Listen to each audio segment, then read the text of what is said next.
Hello and welcome. If you love chilling stories told in the dark, you're in the right place. Get comfortable, subscribe, and let's begin.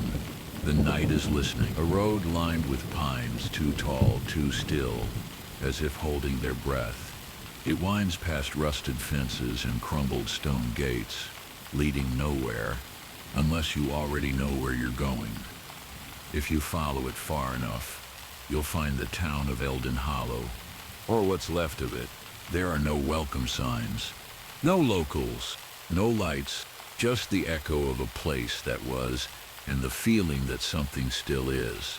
At the center of Eldon Hollow, piercing through the mist like a needle through skin, stands the clock tower, blackened stone, iron bones, a hollow, lifeless bell, and yet every night at exactly 3:33 a.m., it rings.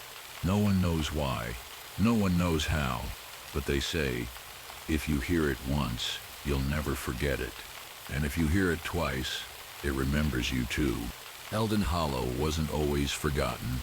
Back in the late 1800s, it was a thriving lumber and mining town.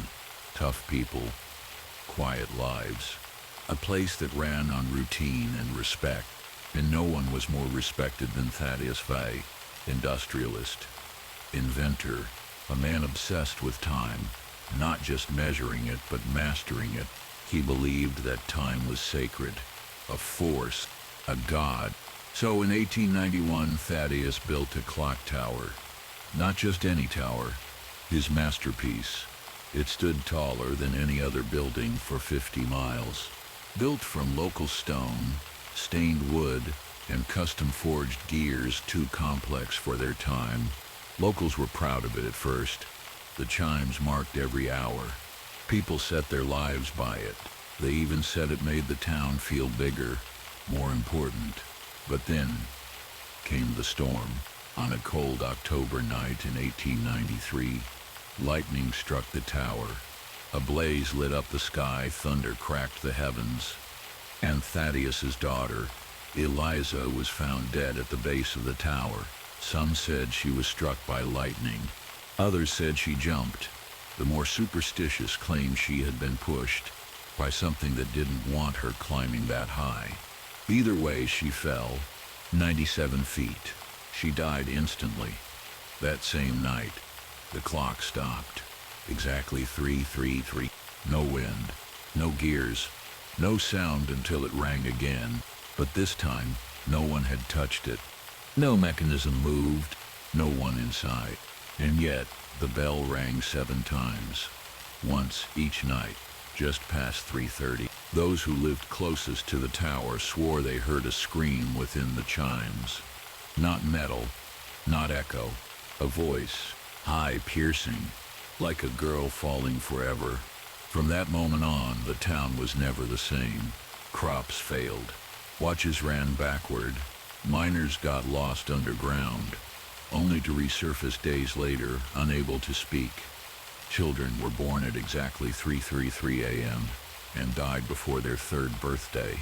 It was as if time had twisted in on itself, coiled like a snake around Eldon Hollow's throat. People began to leave. Quietly, desperately, and those who stayed stopped talking about the tower. By 1950, the town was all but abandoned. Only the brave or the foolish go there now. And when they do, they all ask the same thing. Why does it still ring? I didn't grow up in Eldon Hollow, but my grandfather did. And when I inherited his journal last winter, I found something tucked in the back. A map, hand-drawn. At the center, in red ink, do not listen to the chimes. Naturally, I had to go.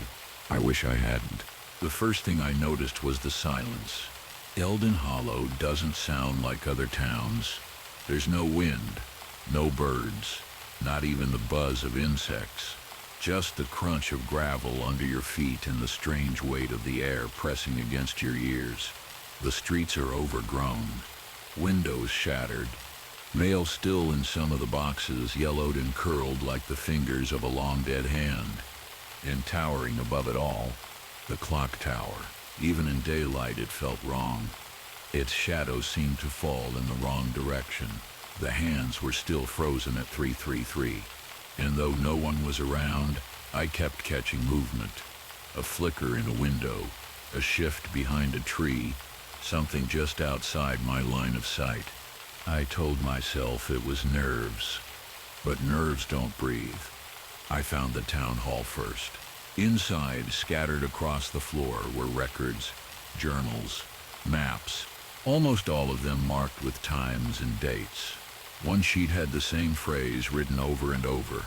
"It won't stop ringing. It won't stop ringing." Another had what looked like musical notes, except they didn't make sense. No scale, no rhythm. Just 6 strange symbols written in a spiral, ending with the word, "Listen." Then I heard it, one single distant chime. 3:33 p.m., but the tower hadn't moved. No gears, no pendulum, no shifting hands. The sound just appeared. Low, metallic, but hollow. Not like it came from above, but from beneath the ground. I left the town hall, heart pounding, and that's when I saw her. A girl, maybe 12, standing barefoot in the middle of the street. Long black hair, torn dress, eyes wide open, but not looking at me. She was staring at the tower. Mouth moving, no sound. I called out. She didn't react. I stepped closer. In the moment my foot touched the street, she vanished. No puff of smoke, no scream, just gone, like a memory that was never mine. I set up camp in one of the old houses, a 2-story with shattered glass in the entry and a fireplace full of ash. I thought I could stay the night, at least until 3:03. Call me crazy, but I needed to hear it. Needed to know if the stories were true. I shouldn't have. At 3:29 a.m. I woke up gasping, not because of the cold or a nightmare, but because something had pressed its hand against my chest. I couldn't move, couldn't breathe. I was wide awake, and I wasn't alone. The room was pitch black, but I felt the shift in air, the heat of something close. Then, the first chime, deep, slow, almost wet. The room vibrated, the windows trembled, and the second chime rang. I saw something in the mirror across the room. Not me. Something tall, faceless, draped in shadows. Third chime. It raised a hand. Fourth. The floor groaned, though nothing touched it. Fifth. The mirror cracked. Sixth. My name. A whisper from inside the walls. Seventh. Silence. I could move again. I leapt from the bed, ran outside barefoot into the cold, and looked up. The clock tower stood still, the hands unmoved. But in the silence that followed, I heard breathing behind me. Slow, heavy, and then a whisper in a voice that wasn't mine. "You listened." I left that house and ran until my legs gave out. When the sun rose, I checked my phone. 3:33 a.m. wasn't recorded. No notifications. No movement. No chime. But when I checked my audio recorder, the chimes were there, and beneath them, my own voice whispering the same phrase over and over. "It's not ringing. It's remembering." I left Eldon Hollow before the second night could find me, but Eldon Hollow didn't leave me. The sound stayed. Even in my car, miles away, I heard it soft, distant, just beneath the hum of the tires. The chime. By the time I got home, I was shaking. I told myself it was in my head, that it was just the echo of fear, that maybe I'd imagined the girl, the figure in the mirror, the breathing. But then the letters started coming. No name, no return address, just envelopes, each containing a single sheet of paper. The first one said, "She fell, but she wasn't the first." The second, "The chimes don't measure time, they measure guilt." In the third, it had only 2 words, "Keep listening." I dove into research. If I was going to survive this, or at least understand it, I had to know more. And what I found chilled me deeper than any chime ever could. Eldon Hollow wasn't the only town with a cursed clock tower. Across the world, there were echoes. Briar Hill, UK. A boy heard the bells at night and carved Roman numerals into his arms before disappearing. Jewers, Góra Śmierci, Poland. A church tower built over ancient burial grounds that rings every full moon. The priest hanged himself after saying the tower showed him the future. Dernev, Russia. The bell tower tolls once every 7 years, and each time, a child is found drowned, with a clock hand clutched in their fist. But the Eldon Hollow Tower is unique, because it doesn't wait for full moons, or eclipses, or anniversaries. It chimes every night, at 3:33, without fail, without cause. And those who hear it really hear it, are marked, not visibly, but something inside you shifts. You start noticing patterns. Mirrors reflecting things that shouldn't be there. Clocks that tick a second too long. Your own voice repeating things you never said. I found an old interview transcript buried in a forgotten university archive. Dated. A man named Walter Penn, former resident of Eldon Hollow. He'd been institutionalized after reporting voices in time. His final statement, before dying of unexplained cardiac arrest. I don't dream anymore. He took my dreams. The keeper. He rings the bell until you stop hearing yourself. The keeper. The dream keeper. The bell keeper. The one who remembers. I thought it was just myth. Until my friend Marcy called. She's never been to Eldon Hollow. Never even heard of it. But she called me at 3:34 a.m. in a panic. She said she heard a bell. And in her dream, she was standing in front of a tower made of black stone. There were no doors, no windows, but something was tapping on the inside, like fingernails, trying to get out. I didn't tell her anything, didn't want to infect her with my fear. But the next morning, she texted me a photo of her bedroom mirror. It had cracked, just once straight across the center, and above the crack, in condensation, 3. She didn't write it, neither did I. This isn't a curse that fades. It's not a story you forget. The more you listen, the louder it gets. And when it gets loud enough, something answers. I couldn't stay quiet anymore. Not when the chimes started following me. Not when my friend Marcy stopped answering texts. Not when the ringing got closer. So I did the only thing I swore I never would. I went back to Eldon Hollow. This time I didn't stop at the edge of town. I didn't wander the streets or pretend I was just exploring. I went straight to the tower. It looked the same. Tall, cold, watching. But the door that was once sealed shut was now open, not wide, just enough to invite. I stepped inside. The interior was worse than I imagined. Dust hung in the air like smoke. The wood groaned with every step. And the scent, a mixture of rust, ash, and something sweet, clung to my throat. The walls were covered in carvings, numbers, names, all scratched in with something sharp. Some were fresh, too fresh. And then there were the stairs, a narrow spiral that went both up and down. I climbed first. Every step echoed like it was answering someone. The higher I went, the colder it became. By the time I reached the top, my fingers were numb. There was the bell, or what was left of it. The massive bronze shell hung by frayed, rusted chains. But it wasn't the bell that stopped me. It was the hole beneath it. Perfectly round, just big enough for a person to fit through, rimmed with claw marks. I should have left. Every bone in my body screamed for it. But the whisper, the same one from my dreams, spoke again. Below, I lit my flashlight and lowered myself in.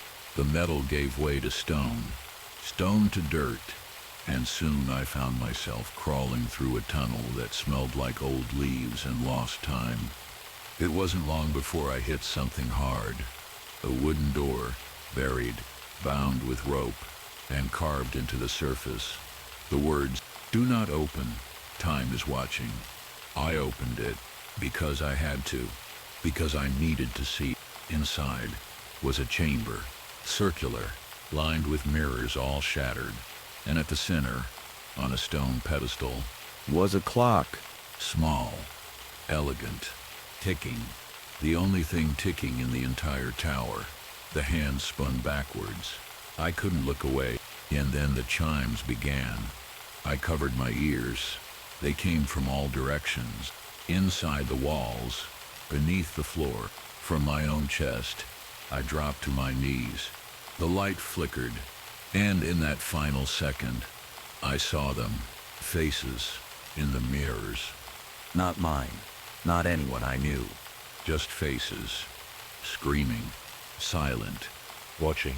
When I woke up, I was outside the tower, lying in the grass, covered in dirt and blood that wasn't mine. The door was sealed again, and my phone said 333. I drove straight home. The chimes haven't stopped. They don't come from outside anymore. They come from inside me. Every night, I dream of that room. Every night, the clock ticks backward. Every night, I hear more whispers, more names, more of them. It's been 6 nights since I left Eldon Hollow. 6 nights since I opened that door beneath the bell. And every night since, I've heard the chimes. But not at 3-3. Now they come at any time, while I'm brushing my teeth, staring at my phone, sitting in traffic. A low metallic toll, buried in the background of every moment. At first I thought I was losing my mind, but then the messages started appearing, written in the steam on my bathroom mirror. 7 rings, 7 warnings, etched into the frost on my windshield. You opened what should have stayed buried. One night I found a note under my pillow. The handwriting was mine, but I never wrote it. You heard the chimes. Now the chimes hear you. I searched for help. Psychics, historians, foremen, even a retired professor of folklore who specialized in temporal hauntings. He didn't laugh. He didn't even flinch. He simply asked, "Did it tick backward?" When I nodded, he paled. Then he said something I'll never forget. "The tower isn't haunted. It's hungry." He told me the chimes were never about time. They were about memory. Each ring marks a forgetting. The more you hear them, the more of yourself is taken. First your dreams, then your time, then your name. He showed me an old ledger of names linked to Eldon Hollow. Every person who'd visited, trespassed, or researched the tower, and my name was already in it. Dated 3 days before I was born. I don't sleep anymore, not because I'm scared, because I can't. Something waits for me there, behind my closed eyes, in the ticking silence. It watches from the edge of the dream, and it's learning to follow me back. The final time I heard the chimes, I wasn't alone. I was walking home, midnight empty street. A woman passed me. She looked tired, pale, but when our eyes met, she froze. Then she whispered, "You've heard them too." She lifted her sleeve. 3 scars on her forearm, clock hands, etched in flesh.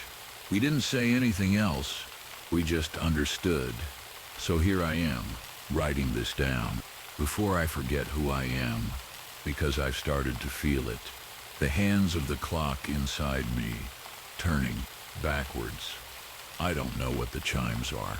A curse, a creature, a god. I don't think it matters anymore. Because once you've heard them, really heard them, they stay with you, waiting, counting, measuring not time, but you. So if you ever find yourself walking down a road you don't remember choosing, if you see a tower in the mist, if you hear the faintest sound of a bell at 333, don't listen, don't look up, and whatever you do, don't count the chimes, because if you do, time won't forget you, ever. Shirk said, "Thank you for listening to the Cursed Clock Tower's chimes. If the story stayed with you, you're not alone. And maybe, just maybe, you're not the only one who's heard them. Thank you for staying with us through the dark. If you forgot to subscribe, please do. It truly means a lot. We're preparing many more strange and haunting stories just for you. Sleep well, and good night.